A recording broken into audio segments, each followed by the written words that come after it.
Hello friends हम लोग यहाँ पे रेशियो पढ़ रहे हैं और ये रेशियो का हमारा 9th लेसन यानी कि 9वां लेसन है। इससे पहले फ्रेंड्स हम लोग 8 लेसन रेशियो का बहुत अच्छे तरीक़े से किए हैं। उसमें से भी फ्रेंड्स पहला जो 4 लेसन था उसमें हम लोग सिर्फ और सिर्फ बेसिक कॉन्सेप्ट पे बात किए थे और 5वां लेसन से हम लोग फ्रेंड्स प्रॉब्लम का लेवल को ग्रेजुअली धीरे धीरे इंक्रीज करते गए। और फ्रेंड्स उसी कड़ी में आज हम लोग का ये 9वां लेसन है। यहाँ पे हम लोग का जो प्रॉब्लम का लेवल है थोड़ा और इंक्रीज किया और थोड़ा जो दूसरे टाइप का प्रॉब्लम आता है रेशियो में उसको हम लोग बिल्कुल बेसिक से डिस्कस करेंगे और हमारा स्पीड आज होगा थोड़ा इंक्रीज होगा क्योंकि पहले हम लोग लगातार 8 क्लास से रेशियो पे चर्चा करते जा रहे हैं। तो फ्रेंड्स आज हम लोग यहाँ पे टोटल 10 सवाल डिस्कस करेंगे। उसको भी कोशिश करेंगे हम लोग 30 to 35 मिनट में आपका 10 सवाल को डिस्कस करेंगे। तो फ्रेंड्स चलिए बिना देर के हम लोग स्टार्ट करते हैं आज का पहला सवाल। तो फ्रेंड्स पहला सवाल ये कह रहा है कि एक हीरा है ना, कोई डायमंड है, वो टूट जाता है, 3 पार्ट में टूटता है, 3 हिस्सों में टूटता है, जिसका कि रेशियो कितना है 2:3:4 का है। तो ये बोल रहा है कि जो हीरा का जो प्राइस है, कीमत है, वो क्या है, डायरेक्टली प्रोपोर्शनल टू वेट का स्क्वायर, वजन के स्क्वायर के डायरेक्टली प्रोपोर्शनल टू उसका प्राइस है। तो ये बोल रहा है कि हीरा जो टूटने के क्रम में हमारा ये 52,000 रुपये का नुकसान हुआ। तो हीरो का जो कीमत था, प्रारंभिक कीमत था, वो क्या था। तो फ्रेंड्स इसको हम लोग कैसे सोचेंगे, बिल्कुल चलिए बेसिक से देखिए। कोई एक डायमंड है, ठीक है ना, आपका डायमंड है,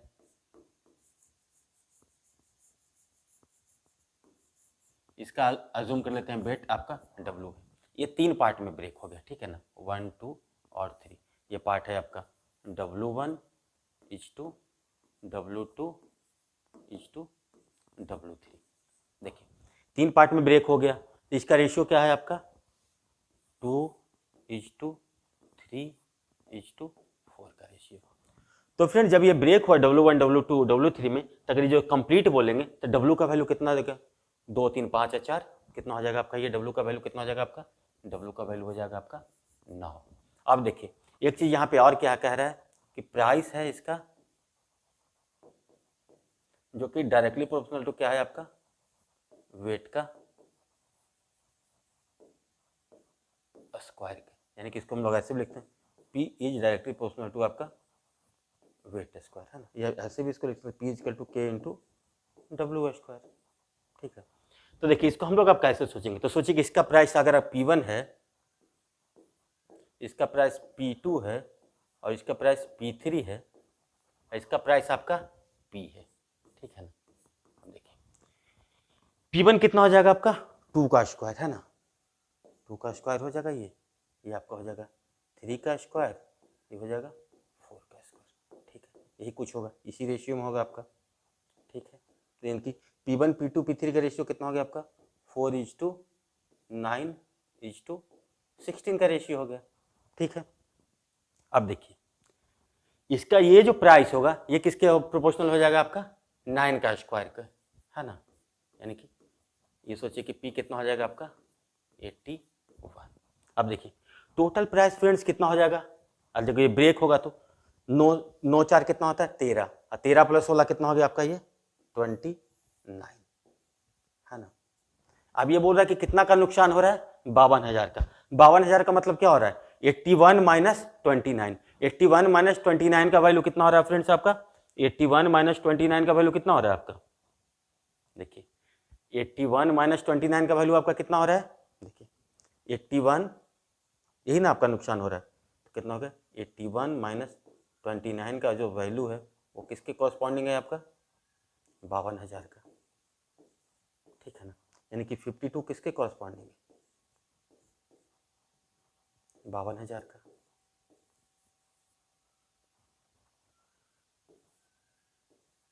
यानी कि 1 किसके कॉरस्पॉन्डिंग हो जाएगा आपका 1000,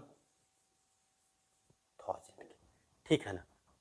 तो हमारा जो इनिशियल प्राइस था वो कितना था, तो 81 किसके कॉरस्पॉन्डिंग हो जाएगा 81 × 1000, यानी कि वैल्यू कितना हो जाएगा आपका 81,000। यही तो आपका प्राइस हुआ ना। तो देखिए बिल्कुल हम लोग कितना आसानी से इसको सॉल्व कर लिया और हमारा राइट आंसर कितना आ जाएगा 81,000। तो फ्रेंड्स हम लोग आगे बढ़ते हैं और दूसरा सवाल देखते हैं। यहाँ पे ये कह रहा है फ्रेंड्स कि कोई दिल है ना, वो टूटता है तो उसकी भावनाओं का अनुपात कितना होता है 1:2:3:4। अगेन बोल रहा है कि दिल की कीमत भावनाओं के वर्ग के अनुक्रमानुपाती है, यानी कि भावनाओं के वर्ग के प्रोपोर्शनल है। तो डील टूटने पर बोल रहा है कि 700 रुपये का नुकसान हुआ, तो डील का प्रारंभिक मूल्य या मूल कीमत क्या था। देखिए क्या था, यहाँ पे एक डील है, ठीक है ना, ऐसे समझ लीजिए कि ये कुछ आपका डील है आपका, है ना, ये 3 पार्ट में ब्रेक हो गया, है ना, 1 2 3, ठीक है, ये 3 पार्ट में ब्रेक, 4 पार्ट में ब्रेक हो रहा है, 1:2, 2:3:4। अगेन देखिए इसका बोल रहा है कि प्राइस है जो किसके डायरेक्टली प्रोपोर्शनल है, डायरेक्टली प्रोपोर्शनल टू कितना है, फीलिंग्स का, है ना, भावनाओं का स्क्वायर का, ठीक है।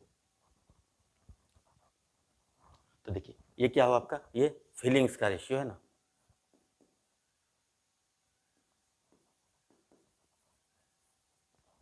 फीलिंग्स का रेशियो कुछ ये है आपका, ठीक है।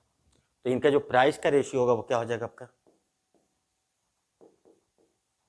1 का स्क्वायर कितना हो जाएगा 1:2, 2 का स्क्वायर कितना हो जाएगा आपका 4, और 3 का स्क्वायर कितना हो जाएगा आपका 9, और 4 का स्क्वायर कितना हो जाएगा आपका 16।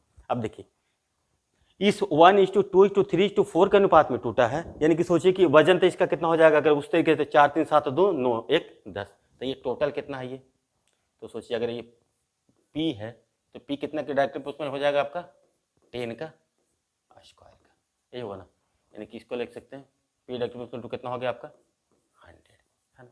और ये कितना है 1 4 9 और 16 के, कुछ इस तरीके से ही तो बनेगा ना आपका।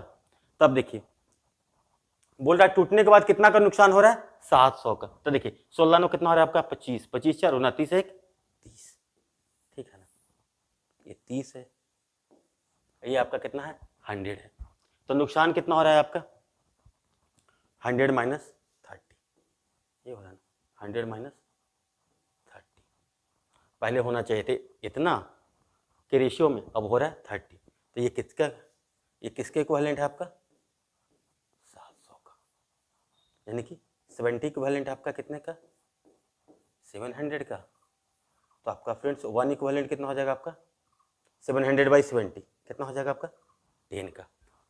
तो अब ये पूछा जा रहा है कि डील का प्रारंभिक मूल्य या मूल कीमत क्या था, तो मूल कीमत कितना था 1 का कितना है 10 से, तो इसका कितना हो जाएगा 100 का 10 इंटू 100 इसकल टू कितना हो जाएगा आपका 1000, तो डील का जो मूल कीमत था वो 1000 था। तो कितना आप आसानी से इन चीज़ों को विजुअलाइज फ्रेंड्स आप कर लेते हैं अगर आपके पास कॉन्सेप्ट है तो, है ना। यहाँ पे क्या था price is direct proportional to feelings, वहाँ का स्क्वायर हम लोग पहले ही आपको लिख दिए थे, है ना।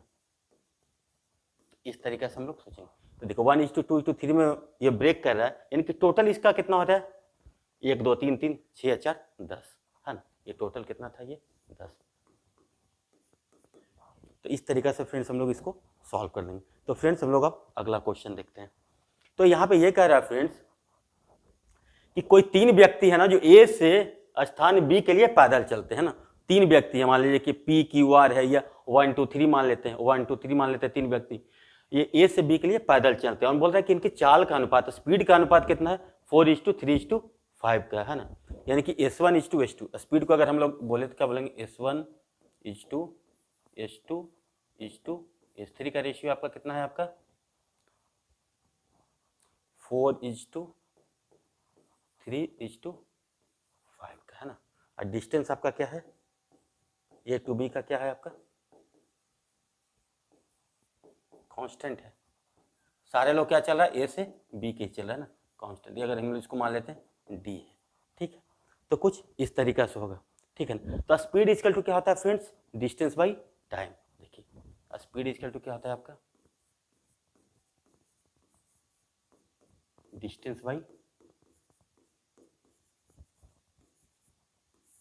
भाई आपको बस समझाने के लिए इतना देर लगा रहा हूँ, अदरवाइज तो मैं देखते ही आंसर इसको बता दूंगा कि इसको हम लोग कैसे करना, उसको भी हम आगे चर्चा करेंगे। तो देखिए स्पीड कितना हो रहा है आपका डिस्टेंस बाई टाइम का, तो टाइम अगर देखेंगे तो क्या टाइम इक्वल टू क्या लिखेंगे हम लोग डिस्टेंस बाई स्पीड, है ना। तो देखिए अब देखिए T1:2 T2:2 T3 का रेशियो होगा क्या होगा, अगर डिस्टेंस D मान है तो D by S1 is to D by S2 is to D by S3, यही रेशियो होगा ना। D तो सारे में कॉमन है, यानी कि अगर रेशियो की बात करें तो कहना होगा 1 by S1 is to 1 by S2 is to 1 by S3, यानी कितना हो जाएगा 1 by 4 is to 1 by 3 is to 1 by 5।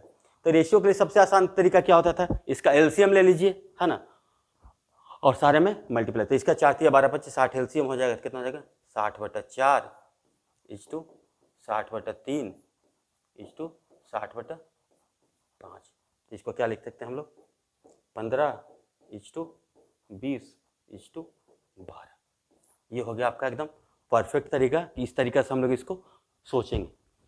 अब फ्रेंड्स देखिए, ये जो ratio 1/4 is to 1/3 is to 1/5, इसको हम लोग कैसे बताए थे आपको कि बस इसको छिपा लेंगे, उसके लिखे 3 5 15, इसके छिपा लेंगे तो कितना हो जाएगा 4 5 20, इसको छिपा लेंगे तो क्या 4 3 12। इस तरीके से हम लोग लिखते हैं। इसके बारे में आपको काफ़ी डीप में बताया गया थ्योरी में, अगर आप लोग नए हैं तो वहाँ पर जाकर के आप देखिए। अब देखिए दूसरा तरीका हम लोग इसको कैसे बड़ा आसानी से लिख सकते हैं। देखिए डिस्टेंस तो आपका फिक्स है, तो डिस्टेंस इक्वल टू क्या होता है इसका स्पीड इनटू टाइम। तो यहाँ से हम लोग ऐसे सोचेंगे तो क्या हो जाएगा S1 into T1 equal to S2 into T2 equal to S3 into T3 equal to distance, यही हो रहा है ना। तो देखिए स्पीड कितना है आपका, तो कितना आएगा 4 into T1 equal to 4 into T2 equal to 3 into T2 equal to 5 into T3, यही लिखेंगे ना। इसको हम लोग थोड़ा मिटाते हैं, क्या लिखेंगे इसको 4 into T1 equal to 3 into T2 equal to 5 into T3। यहाँ से हम लोग T1 इज टू T3 लिखना होता था तो क्या करते थे सीधा इसके छिपाते थे, कहता है 3 5 15, है ना। आप T2 के लिए लिखेंगे तो इसको छुपा देंगे तो 4 5 20, T3 के लिए इसके छुपा देंगे तो 4 3 12। तो ये फ्रेंड्स हम लोग यहाँ से भी सीधा लिख सकते हैं, बिना पेन या पेपर उठाए हम लोग सीधा देख लेंगे। 41 ये हो रहा है 41 3 T2 5 T3, यानी कि T1 T2 T3 का रेशियो कितना हो जाएगा 15 इज टू 20 इज टू 12। तो हम लोग इस तरीका से भी सोच सकते हैं। तो हम लोग को यहाँ पे सीखना है तो बिल्कुल आराम से सीख रहे हैं। अब देखिए अगला सवाल। तो फ्रेंड देखिए हमारा ये चौथा सवाल ये कह रहा है कि किसी निश्चित दूरी को तय करने वाली रेलगाड़ी की चाल लगने वाले समय के वर्गमूल के व्युत्क्रमानुपाती है, माने कि उसके वर्गमूल का इन्वर्सली प्रोपोर्शनल है। यदि 40 किलोमीटर प्रति घंटे की चाल से चलने पर 4 घंटे का समय लगता है तो वही दूरी को 60 किलोमीटर प्रति घंटा की चाल से चलने पे कितना समय लगेगा, है ना। यहाँ पे क्या कर दिया कि निश्चित दूरी यानी कि डिस्टेंस को आपको फिक्स कर दिया। तो यहाँ पे ये बोला जा रहा है जो कि चाल है, यानी कि इसको हम लोग बोल सकते हैं स्पीड। तो स्पीड क्या बोल रहा है आपका, speed is inversely proportional to 1/√T यानी कि टाइम, यही कह रहा है ना। तो अगर इसको हम लोग ऐसे देखें तो क्या लिख सकते हैं S इजिकल टू K/√T, यही लिखेंगे। T क्या है टाइम है, यानी कि आपको इसको ऐसे लिख सकते हैं एक बार और, तो S into √T equal to क्या हो जाएगा K क्या है इजिकल टू कॉन्स्टेंट। हो गया आपका सवाल खत्म। अब देखिए S into √T equal to हो रहा है कांस्टेंट। तो देखिए पहले वाला स्पीड कितना था इसका 40 था, तो टाइम कितना लग रहा था आपका 4 आवर है, तो √T इजिकल टू दूसरे वाला स्पीड इसका कितना है 60, तो आपका पूछ रहा है टाइम, तो √T इसको T2 मान लेते हैं। तो देखिए इसको अगर 20 दूना 40 20 तिया 60 है ना, तो ये 2√4 है, ये कितना हो जाएगा 2 गुना 2 इजिकल टू 3 इंटू √T2। अब देखिए √T2 का वैल्यू कितना हो जाएगा 4/3। अगर दोनों तरफ स्क्वायर अगर हम लोग कर दें तो T2 का वैल्यू कितना हो जाएगा, दोनों तरफ स्क्वायर कर दें तो T2 का वैल्यू कितना हो जाएगा 4/3 का स्क्वायर, यानी कितना हो जाएगा आपका 16/9। 16/9 को क्या लिख सकते हैं 1.7/9 आवर, है ना। तो कितना आसानी से हमारा ये ऑप्शन ये आ गया। तो फ्रेंड्स इस टाइप के सवाल को हम लोग बिल्कुल इस तरीका से फ्रेम करेंगे और बहुत आसानी से सॉल्व कर सकते हैं। फ्रेंड्स अभी एक कह रहा है यहाँ पे एक अगला सवाल है, एक बस किसी निश्चित दूरी को एक समान चाल से किसी समय में तय करती है। बस की गति तय की गई दूरी के समानुपाती तथा बस द्वारा लगे गए समय के वर्गमूल के व्युत्क्रमानुपाती है। यदि बस 60 किलोमीटर की दूरी 60 किलोमीटर की दूरी 40 किलोमीटर पर घंटा की चले तो 4 घंटे में तय करती। तो ज्ञात कीजिए कि अगर बस का चाल 44 किलोमीटर प्रति घंटा की चाल से तो 9 घंटे में वो कितना दूरी तय करेगा। अब देखिए वहां पे क्या था, डिस्टेंस को फिक्स कर दिया था। यहाँ पे क्या बोल रहा है, स्पीड है, ऐसे देखिए बिल्कुल सिंपल, स्पीड है जो कि डायरेक्टली प्रोपोर्शनल टू डिस्टेंस है, और ये भी लिखे स्पीड ही डायरेक्टली प्रोपोर्शनल टू कितना है, 1/√t है, ठीक है। यानी कि इसको यहाँ से लिखेंगे तो क्या लिख सकते हैं, speed is directly proportional to dy/√t। यानी कि अगर इसको इस तरीके से लिखें तो इस इक्वल टू क्या लिखते हैं, k इंटू dy√t। यार क्या है आपका, k है कांस्टेंट होगा, है ना। इक्वल करना होगा तो क्या, एक कांस्टेंट को हम लोग को मल्टीप्लाई करना होगा, यानी कि k का वैल्यू यहाँ से क्या हो जाएगा, k का वैल्यू यहाँ से देखें तो क्या हो जाएगा, s इंटू √t/d। यही हो रहा है ना, k equal to s into √t/d, ये हो जाएगा क्रॉस। तो इस तरीके से हो गया। अब देखिए पहले बार में क्या बोल रहा है, स्पीड कितना है आपका 40, ठीक है ना। यानी कि इसको हम लोग ऐसे लिख सकते हैं, s1 into √t1/d1 equal to s2 into √t2/d2। अब देखिए स्पीड कितना था 40 किलोमीटर पर आवर, तो s1 का वैल्यू कितना था आपका 40, टाइम इसको कितना लग रहा था आपका 4 आवर, यानी कि √4 भाई डिस्टेंस कितना कवर किया था ये आपका, ये 60 किया था, ठीक है। अब देखिए स्पीड बाद में कितना हो रहा है इनका 44 किलोमीटर, है ना। हाँ डिस्टेंस कितना में लगा रहा है 9, यानी कि √9/d2। तो आपको d2 निकालना, यही निकालना है ना। तो देखिए कितना जगह 10 चौके 40, 10 चौके 40 हो गया ये आपका, 11 चौके 44, ये कैंसिल हो गया, ठीक है। 10 छक्का 60 हो गई। तो √4 कितना लिख सकते हैं आप, इसको अगर देखें क्या लिखेंगे, 2/6 is equal to 11 into 3/d2, यही लिखेंगे ना, 3 हो गया। इस तरफ चला जाएगा, ये इस तरफ चला जाएगा, क्रॉस मल्टीप्लाई होगा, तो d2 का वैल्यू कितना हो जाएगा आपका 11 गुना 3 गुना 3, यानी कितना हो जाएगा आपका 99 किलोमीटर।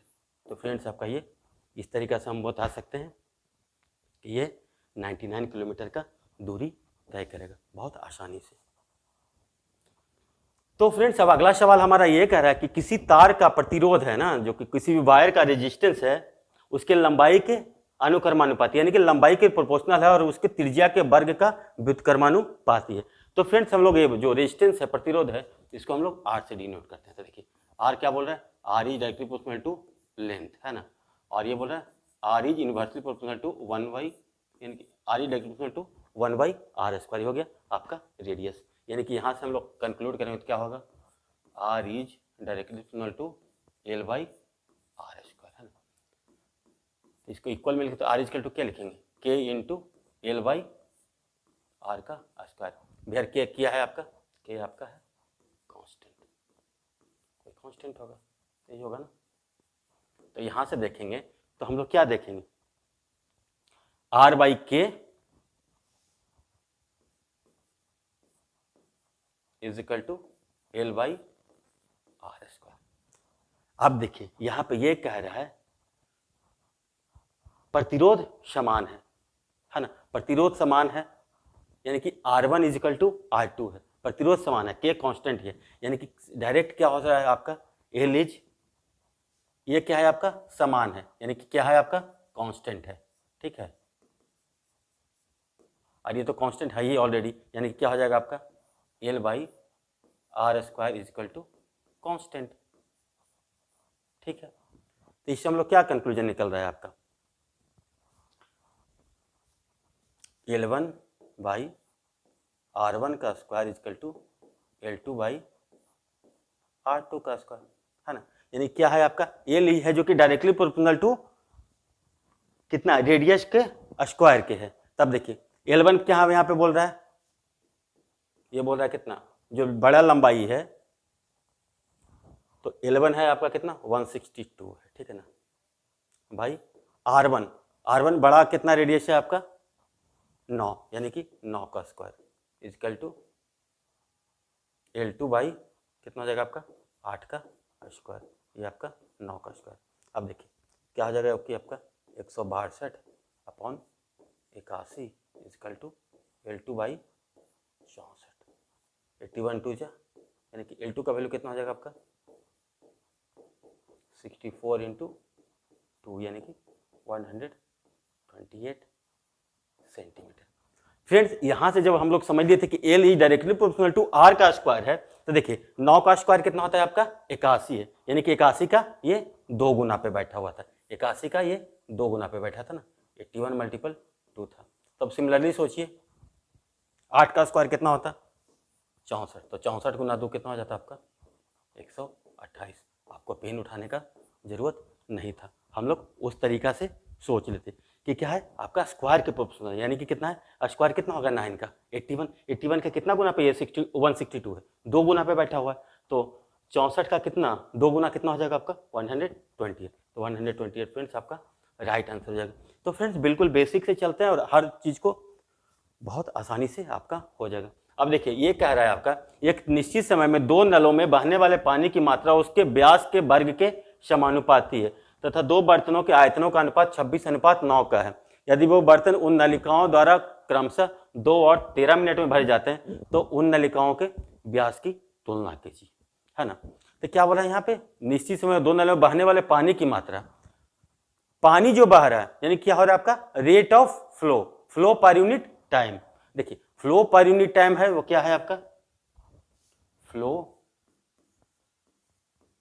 पर यूनिट टाइम है, रेट ऑफ फ्लो है ना। ये किसके प्रोपोर्शनल है आपका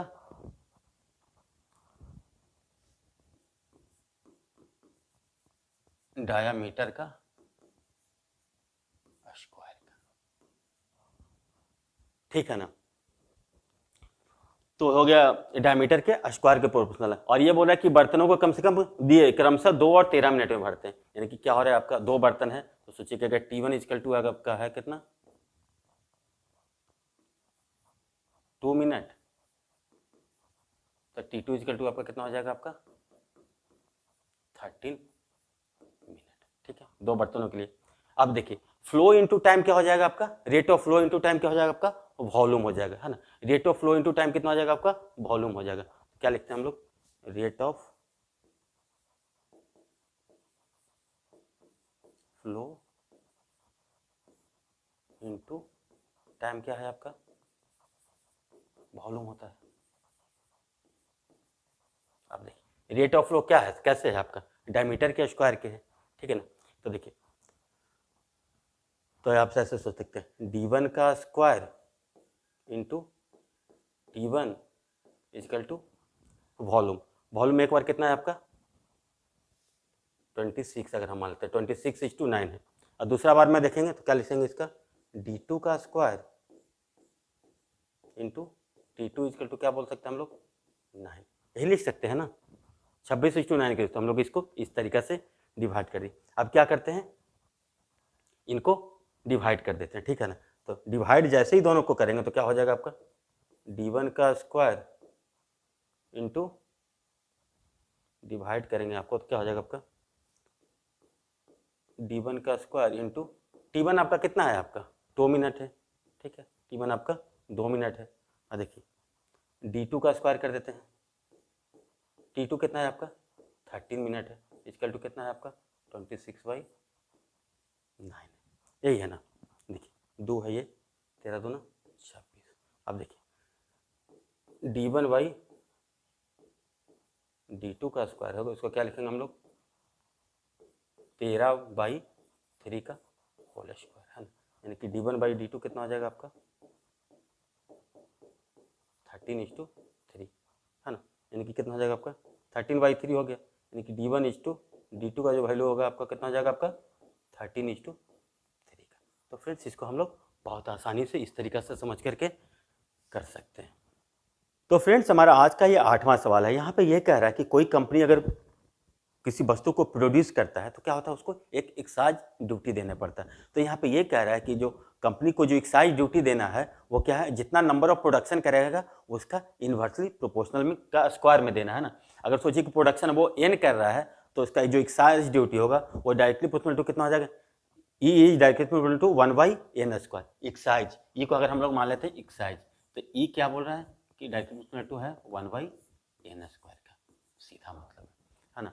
अब ये बोल रहा है कि कंपनी है जो कि कुछ वस्तुएं प्रोड्यूस करता है ना, और वो वस्तुएं जो प्रोड्यूस करता है उसको इस टाइप में 3 कैटेगरी में बांटते हैं, 4:3:1 में डिवाइड कर देता है गुड्स को 4:3:1 में। तो उसके बाद क्या होता है, जो इंडिविजुअली इस तरीके से पे करता है तो इसको 6670 रुपया ज्यादा पे करना पड़ रहा है।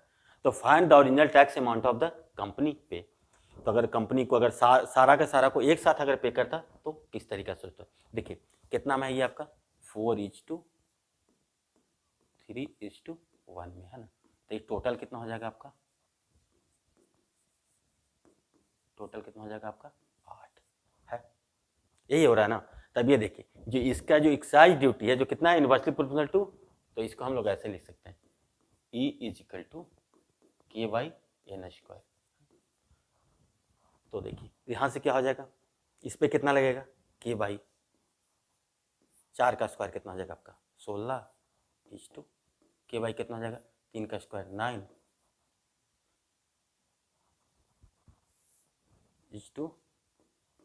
K/9 K/1।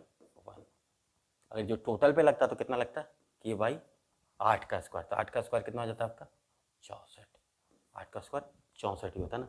अब देखिए अभी कितना लग रहा है, देखिए टोटल अगर यहां से देखेंगे तो कितना होगा K/16 plus K/9 plus K है ना। अब इस स्थिति से लगता तो कितना लगता है K/64, तो माइनस K/64। इसका वैल्यू फ्रेंड्स कितना दिया हुआ है आपका 6670। अगर सोचिए हम इस तरीके से अगर हम लोग K का वैल्यू निकाल लेंगे तो हमारा आपका आंसर आ जाएगा है ना। तो इसको थोड़ा और हम लोग आसानी से सॉल्व करने के लिए क्या करते हैं, इसको पहले इसको करते हैं। तो कितना हो जाएगा इसका एलसीएम 144, ठीक है ना। तो कितना हो जाएगा आपका 9K plus 16K plus 144K, यही हो जाएगा माइनस K/64 = 6670। अब देखिए यहाँ से क्या हो रहा है आपका 16 9 25 और प्लस 144, तो कितना हो जाएगा आपका, यहाँ से देखेंगे तो 169K upon 144 minus K/64 equal to आपका कितना है 6670। इस तरीके से आ गया। अब इसको हम लोग सॉल्व करते हैं, ठीक है ना। इसको हम लोग सॉल्व करेंगे तो कैसे करेंगे, देखिए 144 और 64, 144 कितना हो जाएगा आपका 16 × 9, 16 × 9 कितना हो गया 144, 16 × 4 हो गया आपका 64। तो इसको हम लोग क्या लिख सकते हैं 16 × 4 × 9, ये हो जाएगा ना। तो 16 × 4 × 9 कितना हो जाएगा 144 × 9। तो इसका जो एलसीएम आएगा फ्रेंड्स वो क्या आएगा आपका, इसका एलसीएम आएगा वो कितना आएगा आपका 16 × 9 × 4 यानी कि 144 × 4, ये आपका एलसीएम आएगा है ना। तो देखिए 169 × 4, 169 × 4 कितना हो जाएगा 9 चौका 36 के 6 हाथ में 3, 6 चौ 24 3 27 के साथ हाथ में 2, 4 2 6, 676 है ना। तो ये हो गया 676K माइनस देखिए 64 है। तो देखिए क्या हो रहा था आपका 16 × 4 × 9 के फॉर्म में, यही हो रहा है ना 144 × 9 को हम लोग ऐसे लिखेंगे। तो 64 है तो कितना हो जाएगा -9K, ये हो जाएगा इक्वल टू 6670। 676 - 9 कितना हो जाएगा आपका 667K अपॉन 144 × 4 कितना हो जाएगा आपका 4 चौके 16 के 6 हाथ में 1, 4 चौक 16 1 17 और ये कितना हो जाएगा 4 1 5, ये होगा आपका 576 इजकल टू 6670। अब देखिए इसको अगर हम लोग कैंसिल करेंगे तो क्या हो जाएगा 10, के का वैल्यू कितना हो जाएगा 5760। ठीक है, अब देखिए हमारा जो एक्चुअल प्राइस हो, एक्चुअल हम लोग को टैक्स देना होता है वो कितना देना होता है आपका KY 64। तो हम लोग क्या करेंगे, जो टैक्स देना होता है एक्साइज देना होता है तो कितना होता है आपका KY 64, यही देना होता है ना। तो इसका वैल्यू अगर हम लोग निकालेंगे तो कितना हो जाएगा आपका 5760 अपॉन 64। देखिए 16 चौके 64, 16 तिया 48, 16 तिया 48, 16 छक्का 96, यानी कि 360/4, यानी कितना हो जाएगा 9 चौके 36। तो हमारा राइट आंसर कितना हो जाएगा फ्रेंड, एक्साइज ड्यूटी कितना लगता है आपका 90, है ना। लेकिन लग रहा है आपका कितना ज़्यादा लग रहा है 6670 ज़्यादा लग रहा है। तो इस तरीक़ा से हम लोग इस टाइप के सवाल को फ्रेंड्स बहुत आसानी से सोच सकते हैं।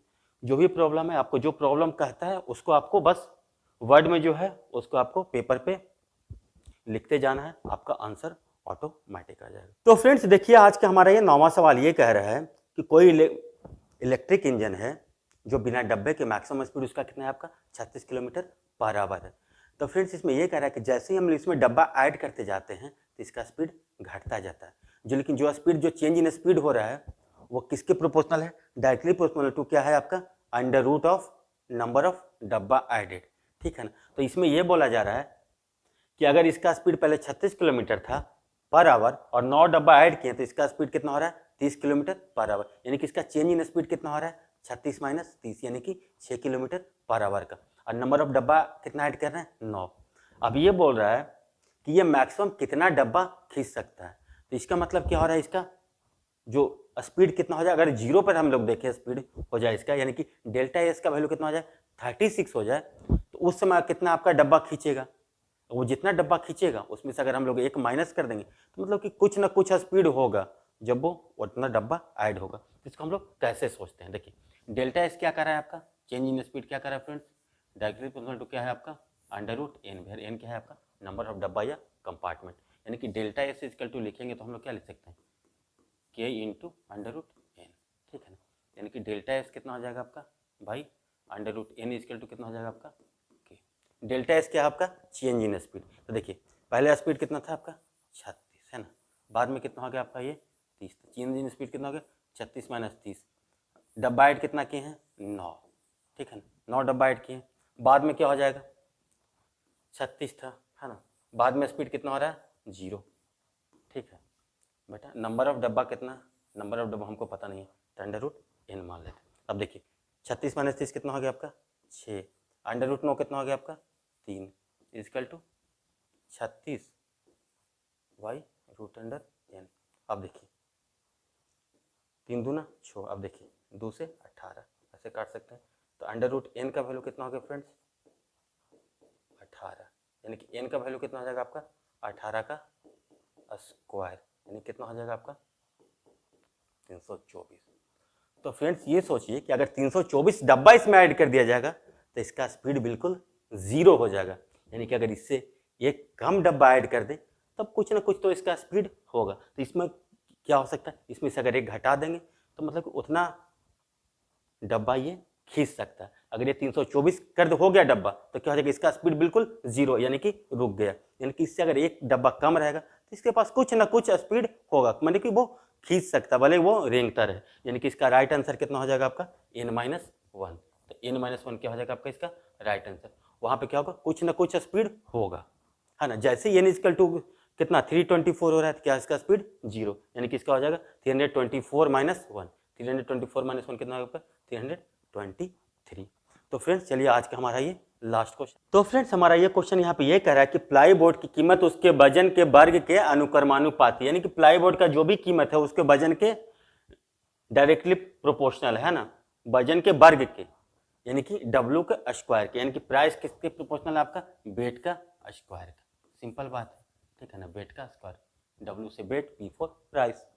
अब ये बोल रहा है प्लाई बोर्ड 3 भागों में टूट जाता है जिसके वजन का अनुपात 9:2:1 है। देखिए एक प्लाई बोर्ड है वो कितना में टूटता है 9:2:1 के रेशियो में। कितना W1 हो गया, W2 हो गया, आपका W3 हो गया।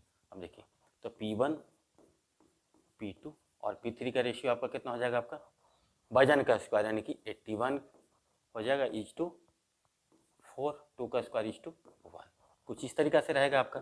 अब देखिए तो जो एक्चुअल प्राइस होगा कितना होगा, नेट वेट W का वैल्यू कितना हो जाएगा 9 2 11 12, यानी कि ये जो होगा ये किसके हो जाएगा 12 का स्क्वायर, ठीक है ना।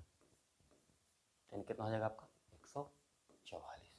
तो देखिए इस कंडीशन में कितना हो रहा है 81 + 4 85 + 1 86 हो रहा है, ठीक है टोटल। अभी देखिए दूसरा कंडीशन में ये कह रहा है कि जो ये जो W1 W2 और W3 का जो रेशियो है वो कुछ इस प्रकार से टूटता 7:3:2 में, ठीक है ना। तो यहाँ पे जो P1 P2 और जो P3 का रेशियो होता है वो क्या होता है आपका वेट के स्क्वायर कितना होता है आपका 7 7 जा 49:9:4। तो देखिए नेट यहाँ से कितना हो रहा है 49 9 58 + 4 62, है ना। पहले था कितना 86, अब कितना हो गया है 62, कितना से कम रहा है 86 - 62, तो कितना हो रहा है आपका 24। तो ये बोल रहा है कि जब इस 7:3:2 में टूटता है तो इसको 448 रुपये का अतिरिक्त नुकसान होता है। आप देखें यहाँ से 24 का वैल्यू कितना के बराबर है फ्रेंड्स आपका 448 के बराबर है। 24 का वैल्यू कितना है आपका 448 का, 24 का वैल्यू कितना है आपका 488 का, तो 1 का वैल्यू कितना हो जाएगा आपका 488/24। तो देखिए पूछा जा रहा है कितना, जो इसका एक्चुअल प्राइस होता है वो कितना होता है 144, इसका वैल्यू तो 144 का वैल्यू कितना होगा 488/24 × 144 कितना होगा 24 × 44, है ना। जैसे कहते 8 × 48 के 8 हाथ में 4, 8 × 48 4, 52 के 2 हाथ में 5, 4 × 24 5 29। तो फ्रेंड्स देखिए यहाँ पे 144 का वैल्यू कितना आ गया आपका 2928, है ना, यानी कि ऑप्शन डी ये आपका राइट आंसर होगा। दूसरा अप्रोच यहाँ से हम लोग सीधा सीख देते हैं 24 का वैल्यू कितना के बराबर है आपका 448 का। तो देखिए 24 से ये कितना गुना पे बैठा हुआ है 24 से ये कितना है 6 गुना पे बैठा हुआ है ना। तो 24 का वैल्यू अगर आपका कितना है 448 है तो 144 का वैल्यू कितना हो जाएगा आपका सिंपल 448 × 6, आप सीधा यहाँ से भी कंक्लूड कर सकते थे, है ना। तो ये तरीका होता है हमारा सीखने का। तो फ्रेंड्स उम्मीद है कि आपको आज का ये सेशन काफ़ी अच्छा लगा होगा, कुछ अलग टाइप के प्रॉब्लम थे। तो फ्रेंड्स अगले सेशन में हम लोग फिर 9 या 10 प्रॉब्लम लेंगे और उसको आपको 35 to 40 मिनट में बिल्कुल बेसिक से सॉल्व करने का कोशिश करते रहेंगे। और इसी तरीके से फ्रेंड्स हमारा ये आज कितना 9वां सेशन है ना, तो अभी 5 से 6 लेसन और होगा। उसके बाद हमारा पूरा आपका जो भी रेशियो से रिलेटेड सवाल है आपका किसी भी एग्जाम का होगा, आप देखिएगा बिल्कुल बहुत आप आसानी से कर पाएंगे। तो फ्रेंड्स आप लोग को हमारे साथ इतना देर तक बनने के लिए thank you, take care, bye bye.